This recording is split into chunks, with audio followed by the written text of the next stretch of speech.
حاتكم للدور ربع نهائي المغرب بالكاميرون، من سيتأهل قس سعيد؟ كاميرون 50-50. اعطيني منتخب. كاميرون امين. المغرب عودية كاميرون. عندنا ثلاثة رشحوا الكاميرون وبن شبير رشح المنتخب المغربي. للتذكير فقط، الجماهير المغربية اليوم كانت سعيدة جدا بإقصاء منتخب جنوب افريقيا. لماذا؟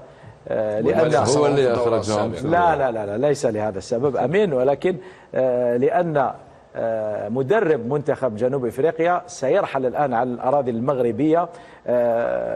كان دائم الشكوى من سوء التنظيم، وتصريحاته طول الطريق ايضا. نعم، قال لهم 45 مسافة دقيقه بين من الفندق الى ملحق التدريبات. كان دائم الشكوى حول الامور التنظيميه. هذا ازعج المغاربه الذين فرحوا اليوم باقصاء جنوب افريقيا ورحيل المدرب اوغو. نعم.